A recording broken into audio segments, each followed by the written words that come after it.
Let's now shift our attention to Jerusalem, where at least about 8 people have been wounded after a gunman opened fire in a bus in the city. Now, according to reports that have come in, 2 people are said to be in a critical condition. The suspect later turned himself in to the police. שהיה לילה בירושלים, נפצעו 8 אנשים, 2 מהם קשה.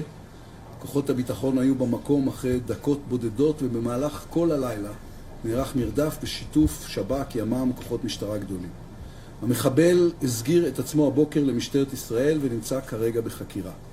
להערכת המצב שקיימתי היום עם השר לביטחון פנים, המפכ"ל, מפקד מחוז ירושלים, צוין כי מדובר במפגע בודד, תושב העיר בעל עבר פלילי. שוחחתי הבוקר עם ראש עיריית ירושלים וממשיך להכין את העיר לאירועי החג. ירושלים תוססת ומלאת תיירים, וכך נמשיך לשמור עליה. מרחב ירושלים תוגבר החל מהלילה באופן משמעותי כדי למנוע פיגועי חקיינות, אבל אני רוצה להדגיש: ירושלים בירת ישראל בטוחה, פתוחה, חזקה, מסבירת פנים לתיירים ולתושבים כאחד. אני שולח מפה בשם כולנו, כל הממשלה, איחולי החלמה מהירה לפצועים. מדינת ישראל כולה מתפללת לשלומכם ומאחלת לכם רפואה שלמה. The security continues to remain pretty tight in the region. A police spokesperson has in fact called the incident as a terror attack. Now, Israel's emergency medical services said that all of the victims were fully conscious, and as per reports, the bus was in fact heading from the Western Wall to David's tomb in Jerusalem. At 1:24 a.m. we got a call on the mass shooting terrorist attack going on at the Western Wall in Jerusalem. When I got to the scene, I saw a few people lying on the floor in critical condition. 3 of them were in critical condition, and another few that were lightly injured.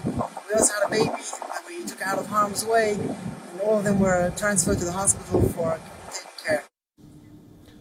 The latest incident comes almost a week after a 3-day conflict between Israel and the Islamic Jihad. At least 49 Palestinians, remember, had been killed in the airstrikes that the State of Israel carried out on the tiny Gaza Strip. The conflict ended last Sunday following a truce that was brokered by Egypt.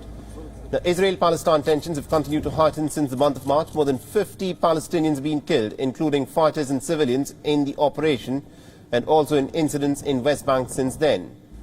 The State of Israel has also increased its raids that it carries out in the West Bank. And our correspondent Jody Cohen has been tracking the story pretty closely for us and has sent us this report from Jerusalem. Listen in. Following the violence last weekend between Israel and Palestinian Islamic Jihad in Gaza, I'm at the scene of a shooting that's being treated as a terror attack that took place in the early hours of Sunday morning at the entrance here to Jerusalem's Old City. Several people, including Israelis, tourists and a heavily pregnant woman, were injured.